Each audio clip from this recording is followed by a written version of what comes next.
अस्सलाम वालेकुम नाज़रीन, welcome to the channel we care your health में, क्योंकि हिकमत तो खिदमत है। और जनाब मेरी वीडियो को लाइक भी करते रहें, शेयर भी करते रहें और सब्सक्राइब भी करते रहें, और कमेंट्स में मुझसे कुछ पूछना चाहें तो पूछ सकते हैं। जी जनाब, क्या नमाज के दौरान आपके जोड़ों में से कड़कड़ की आवाज़ें आती हैं?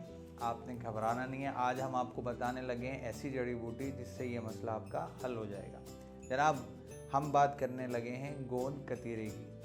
अमूमन तौर पे आगे चूँकि सर्दियाँ चल रही हैं और आगे सर्दियाँ बढ़ जाएगी तो लोग गर्म चीज़ों की तरफ जाएंगे ज़्यादा, तो गोंद कतीरा इस वक्त इस्तेमाल करना मुनासिब होगा।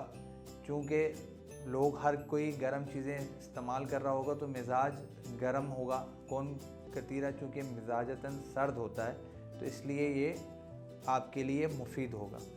अब जनाब हम आपको बताते हैं कि ये गोंद कतीरे को किस ज़बान में क्या कहा जाता है। जनाब बंगाली ज़बान में इसको कटीला कहा जाता है और सिंधी ज़बान में इसको कतीला कहा जाता है। आप कहेंगे इसमें और उसमें क्या फ़र्क है? जनाब इसमें टे और ते का फ़र्क है। और जनाब अंग्रेज़ी ज़बान में इसको ट्रैगा कैंथागम कहा जाता है। जनाब ये एक खारदार दरख्त का गोंद है जिस पे बाकसरत जो है कांटे पाए जाते हैं। इसका बीज जो होता है वो काफ़ी महंगा होता है इस दरख्त का।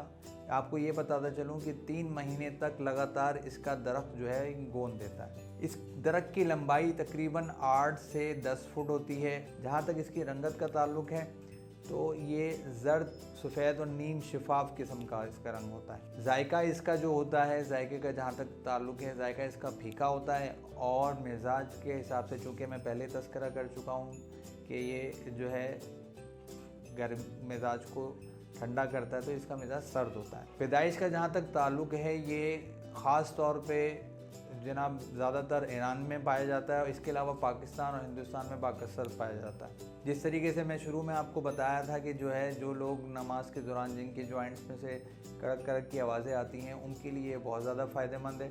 हामला ख़वातीन और दूध पिलाने वाली ख़वातीन जो है मदर फीड पे हैं वो भी इसका इस्तेमाल करेंगी तो उनको भी इसमें फ़ायदा हो। ये डिहाइड्रेशन को भी रोकता है, तो जब गर्मियाँ आती हैं बहुत ज़्यादा तो इसका इस्तेमाल करने से डिहाइड्रेशन आपकी कम हो जाती है।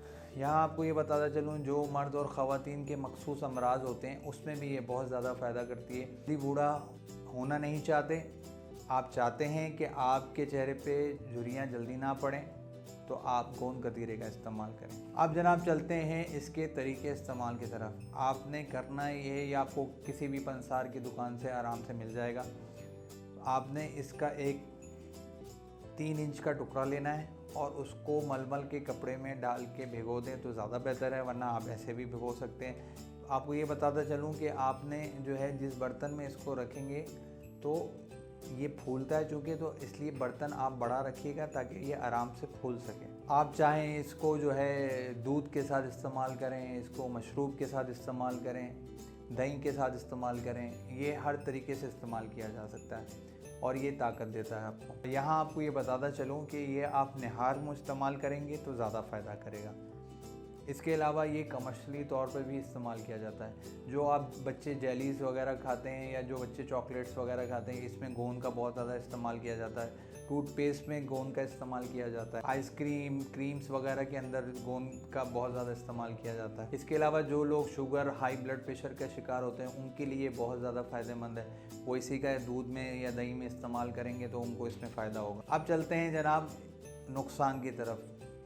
नुकसान इसका ये है कि चूँकि ये मिजाज के हिसाब से सर्द होता है तो जो लोग नज़ला, ज़ुकाम या एलर्जी का शिकार होते हैं वो इसका इस्तेमाल ना करें।